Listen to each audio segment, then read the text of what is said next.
Mukunda jewellers మొట్టమొదటి factory outlet ఇప్పుడు కూకట్పల్లి, కొత్తపేట్, సోమాజిగూడ మరియు ఖమ్మంలో. Welcome to Suman TV. నేను మీ సుమన్ టీవీ నాగ్. కోల్కతా ఇన్సిడెంట్కి సంబంధించినటువంటి వాటిల్లో సిబిఐ కోర్టులో జరిగినటువంటి కొన్ని హీరింగ్స్ వల్ల కీలక అంశాలు బయటికి రావడం జరిగింది. అయితే ఇందులో ఇప్పటికీ క్వశ్చన్ మార్క్ ఉండేటువంటి చాలా విషయాలు ఇప్పుడిప్పుడే వెలుగులోకి వస్తూ ఉన్నాయి. అందులో RG Kar medical hospital ex principal Sandeep ఘోష్కి సంబంధించినటువంటి విషయాలు, సందీప్ రాయ్కి సంబంధించినటువంటి విషయాలు, సుదీప్తికి సంబంధించినటువంటి విషయాలు, ట్రిపుల్ ఎస్. సో ఎంటైర్ ఈ ఇన్సిడెంట్కి సంబంధించినటువంటి వాటిల్లో కీలక అంశాలు ఏంటి, ఏం రివీల్ అయిపోతున్నాయి అనేది ఈరోజు మనతో పాటు హైకోర్టు అడ్వకేట్ రవీంద్రనాథ్ గారు ఉన్నారు. అది వారి మాటలో అడిగి తెలుసుకుందాం. Hello sir. హాయ్ అండి నాగరాజ్ గారు. ఈ ఫార్ములాలో కనుక మనం చూస్తే ముగ్గురు ట్రిపుల్ ఎస్లోనే ఉన్నారు, సందీప్ ఘోష్, సుదీప్, సంజయ్ రాయ్. ట్రిపుల్ ఆర్ లాగా మీరు ట్రిపుల్ ఎస్ అని చెప్పి. ఎస్. ఈ కేసుకు సంబంధించినటువంటి కీలక అంశాలు ఏమున్నాయి సార్ వీళ్ళ ముగ్గురిదే కనుక చూస్తే? ప్రధానంగా నాగరాజ్ గారు, ఈ విషయాన్ని మనం డిస్కస్ చేసుకునే ముందు కలకట్టాలో నిన్న జరిగిన సంఘటనలు ఏం జరిగాయి? ఒకటి, నిరసనకారులకి ప్రభుత్వాధికారులకు మధ్య జరిగిన డిస్కషన్ ఒక యాంగిల్లో మాట్లాడొచ్చు. మరొకటి, సందీప్ ఘోష్ని ఇంట్రాగేషన్స్ ఇన్వెస్టిగేషన్ చేసేటప్పుడు సందీప్ ఘోష్ నుంచి కొన్ని రకాల ఇన్ఫర్మేషన్స్ బయటకు వచ్చాయి. సంజయ్ రాయ్ మీద కూడా మరికొన్ని కీలకమైన అంశాలు కూడా వెలుగులోకి వచ్చాయి. మనం ఈరోజు సెషన్లో ఈ 3 టాపిక్స్ని కవర్ చేసే విధంగా మనం మాట్లాడుకుందాం నాగరాజ్ గారు. ఫస్ట్ పాయింట్, నిరసనకారులకి ఆల్రెడీ మమతా బెనర్జీ గారితో డిస్కషన్ జరిగాయి. వాళ్ళు లేవనెత్తినటువంటి 4 డిమాండ్స్లో 3 డిమాండ్స్ వరకు కంప్లీట్ చేస్తున్నాం, 99% వరకు కంప్లీట్ చేశాం, కాబట్టి మీరు ఇక విధుల్లోకి జాయిన్ అవ్వమని చెప్పి మమతా బెనర్జీ గారు స్వయాన ప్రకటించినప్పటికీ కూడా వీళ్ళు విధుల్లో జాయిన్ అవ్వలేదు. నెంబర్ 2, ఇమీడియట్గా సిపిని ట్రాన్స్ఫర్ చేశారు. అదేవిధంగా హెల్త్ మినిస్టర్స్ని, ఎవరైతే హెల్త్ ఆఫీసర్స్ ఉన్నారో డిఎంఈ, డిహెచ్ఎస్, వాళ్ళని కూడా ట్రాన్స్ఫర్ చేశారు. అయినప్పటికీ కూడా మెట్టు దిగకుండా నిరసనకారులు తమ యథావిధిగా తమ యొక్క నిరసనని కొనసాగిస్తూ వచ్చారు. దీనికి సంబంధించి నిన్న చీఫ్ సెక్రటరీ మనోజ్ పంత్ గారితో మరలా నిరసనకారులు నిన్న సాయంత్రం 6:30 మరలా ఒక మీటింగ్ జరిగింది. అంటే 30 మంది వీళ్ళతో పాటు ఒక మనోజ్ పంత్ గారు కూడా రావడం జరిగింది. ఎందుకంటే దక్షిణ కలకట్టా నుంచి టోటల్గా ఒక విధంగా చెప్పాలంటే నాగరాజు గారు, total entire the west Bengal స్టేట్లో వైద్య వ్యవస్థ నుంచి మొదలుకొని ప్రతి వ్యవస్థ కూడా ఎంటైర్ న్యూస్ అంతా కూడా ఆర్జికర్ సంఘటన మీదే కేంద్రీకరించబడి మొత్తం వ్యవస్థ అంతా కూడా చాలా వరకు నెమ్మదిగా జరగడం కానీ, యాక్టివిటీస్ లేకపోవడం కానీ పూర్తిగా అసలు స్తంభించింది అని చెప్పుకోవచ్చు ఒక విధంగా చెప్పాలంటే. సో అందుకని రకరకాల చర్చలు, ఈవెన్ చీఫ్ మినిస్టర్ అయినటువంటి మమతా బెనర్జీ గారు రంగంలో దిగినప్పుడు కూడా ఎటువంటి పురోగతి లేకపోవడం. అదేవిధంగా నిన్న మనోజ్ పంత్ గారు సుమారుగా 2.5 గంటల పాటు ఈ నిరసనకారులతో ఒక డిస్కషన్ చేయడం జరిగింది. అయితే నిరసనకారులు ఒప్పుకున్నట్టుగా మాట్లాడుతూ ఒక విషయం చెప్పారు, ఏంటంటే మాకు మీరు భద్రత కల్పించాలి, అదేవిధంగా రక్షణ చట్టాలు, మరొకటి మెయిన్ మేమైతే కంప్లైంట్స్ ఏదైతే పెడతామో దానికి ఇమీడియట్గా మీరు యాక్టివిటీ తీసుకుంటేనే మేము జాయిన్ అవుతామని చెప్పడం జరిగింది. మేము ఇమీడియట్గా యాక్షన్ తీసుకుంటామని మనోజ్ పంత్ గారు ఎంత చెప్పినప్పుడు కూడా 2.5 గంటల పాటు డిస్కషన్లో కూడా సరైనటువంటి ఆన్సర్ రాకుండా అది ఆ ముగింపు జరిగింది. బట్ బయటకు వచ్చిన తర్వాత వాళ్ళ నెబనా హౌస్ దగ్గర అట్లానే ధర్నాలు చేస్తున్నారు. నిరసనకారులు తమ ధర్నాని యథావిధిగా కొనసాగిస్తూ వస్తున్నారు. దీనికి సంబంధించి చర్చలు మాత్రం ఫలప్రదం కాలేదు. బట్ డిస్కషన్స్ ఏమవుతాయండి, మనం ఈరోజు కూడా వెయిట్ చేస్తే కానీ వాటికి సంబంధించిన అప్డేట్స్ అయితే మనకు రాలేదు. నిరసనకారులకి ప్రభుత్వానికి మధ్య జరిగిన చర్చలు అలానే ఉన్నాయి. సో ముందుకైతే పురోగతి లేదు. ఇది కాకుండా నిన్న సంజయ్ ఘోష్ని ఇంట్రాగేషన్ చేసినప్పుడు మరికొన్ని కీలకమైనటువంటి విషయాలు వెలుగులోకి వచ్చాయి. ఆర్జికర్ మాజీ ప్రిన్సిపల్ సందీప్ ఘోష్ని ఇంట్రాగేషన్ చేశారు. ఆయన దగ్గర కలెక్ట్ చేసుకున్నటువంటి బిలాంగింగ్స్, ఆయన మొబైల్ ఫోన్ అయితేనేమి, ల్యాప్టాప్ అయితేనేమి, ఆయనకు ఆఫీసులో ఉంటే తన డెస్క్టాప్ అయితేనేమి, టోటల్ ఇవన్నీ కూడా తమ కస్టడీలోకి తీసుకున్నారు సిబిఐ వాళ్ళు. వాటిని చూసేటప్పుడు కొత్త విషయాలు వెలుగులోకి వచ్చాయి నాగరాజు గారు. ముఖ్యంగా నేను చెప్పాలంటే చాలా అసహ్యకరమైనటువంటి, చాలా జుగుప్సాకరమైనటువంటి విషయం ఏంటంటే, సందీప్ ఘోష్ యొక్క ల్యాప్టాప్ను చూస్తూ ఉంటే బిత్తరపోయారు సిబిఐ డిపార్ట్మెంట్ వాళ్ళు.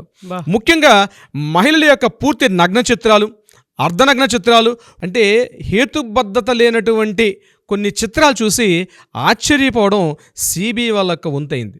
ఎందుకంటే విశేషం ఏంటంటే, చాలామంది గాడ్జెట్స్లో ఉండొచ్చు బహుశా ఈ పోర్న్ వీడియోస్ ఇట్లాంటివన్నీ కనిపిస్తాయి, కానీ వింతల్లో వింత ఏంటంటే వాళ్ళు చూసినటువంటి ఆ యొక్క పిక్చర్స్లో కనిపించినవి చాలామంది మేల్ ప్రాస్టిట్యూట్స్, అంటే మేల్ టు మేల్, క్రాస్ కాకుండా మేల్ టు మేల్ చేస్తున్నటువంటి చాలా రకాల చిత్రాలు ఆయన మొబైల్లోను, అదేవిధంగా ఆయన ల్యాప్టాప్లో కూడా బయటపడితే అసలు సందీప్ ఘోష్ యొక్క యాటిట్యూడ్ ఏంటి, ఆయన క్యారెక్టర్ ఏంటన్నది డిసైడ్ చేసే పనిలో కొత్తగా పనిపడింది వాళ్ళకి సిబిఐ వాళ్ళకి సంబంధించి. అంటే ఒకవైపు ఆయనకి ఫైనాన్షియల్ ఇర్రెగ్యులారిటీస్ మీద ఎంక్వైరీస్ అవుతున్నాయి, ఆయన ఆస్తుల మీద జరుగుతుంది, మ్యారేజ్ అయింది, ఆల్రెడీ పిల్లలు ఉన్నారు, ఇంత జరుగుతున్నప్పటికి కూడా ఈయన యొక్క మొబైల్ ఫోన్ గ్యాడ్జెట్స్లో జరిగిన చూసి చాలా ఆశ్చర్యపోవడం జరిగింది. ఆల్రెడీ దీనికి ఉదాహరణగా మనం ఇంత ముందు ఒకటి చైనా దగ్గర ఉన్న హాంకాంగ్లో కూడా ఈయన మీద ఒక ఎఫ్ఐఆర్ నమోదవడం, అక్కడ పోలీస్ స్టేషన్లో ఈయన 3 రోజుల పాటు అక్కడ ఉన్నటువంటి ఒక విషయాన్ని కూడా మనం ప్రీవియస్ వీడియోలో చర్చించుకున్నాం. ఒక అబ్బాయి మీద ఒక మేల్ నర్స్ మీద ఆయన అక్కడ అఘాయిత్యం చేయడం జరిగింది. దాని మీద అక్కడ ఉన్నటువంటి పోలీస్ స్టేషన్లో కూడా ఈయన మీద ఒక ఎంక్వైరీ నడిచింది. దానికి సంబంధించి మనం ఒక వీడియో చేస్తాం. వీలైతే ఆ పాత వీడియో చూస్తే కనిపిస్తుంది. దాని గురించి ఇంకా లెంగ్త్గా నేను మాట్లాడదలుచుకోలేదు, ఎందుకంటే సమయాభావం వల్ల.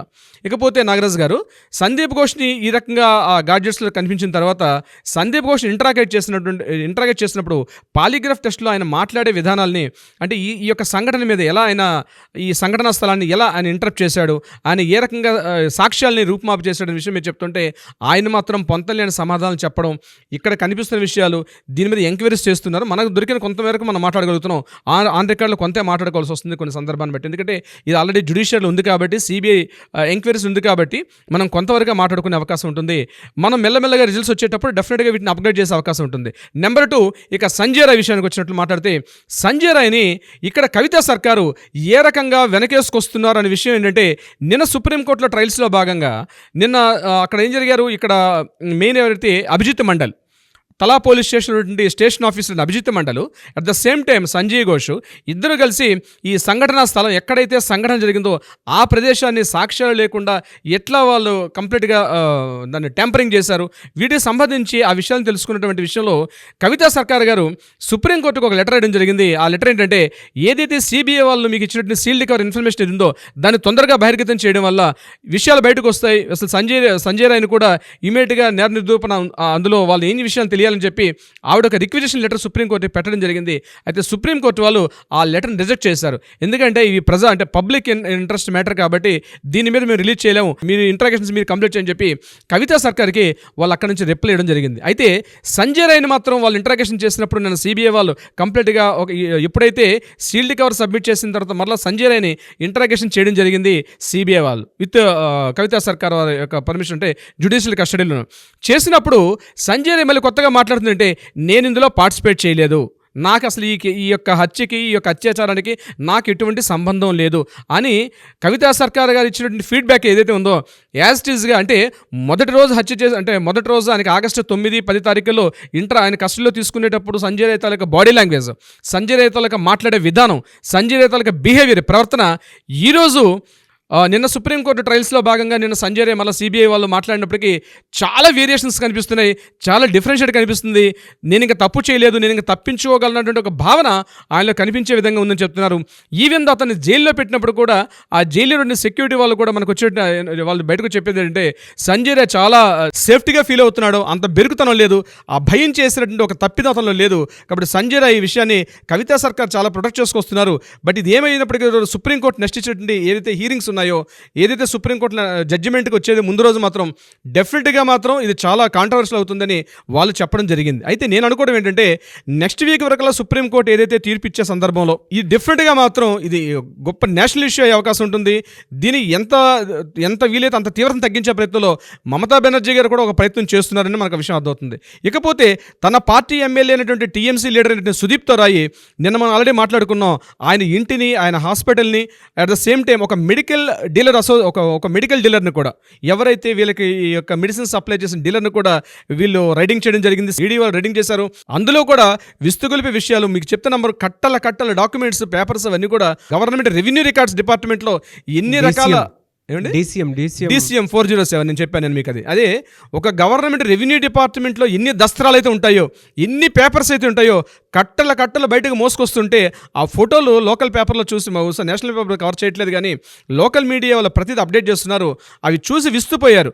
ఒక స్థానిక ఎమ్మెల్యే, ఇతను ఆల్రెడీ ఆర్జికర్ మెడికల్ కాలేజీలో ఉన్నటువంటి patients welfare association president, West Bengal medical association president, being an advocate, he is also orthopaedic, ఆయన కూడా ఆర్థోపెడిక్ సర్జను.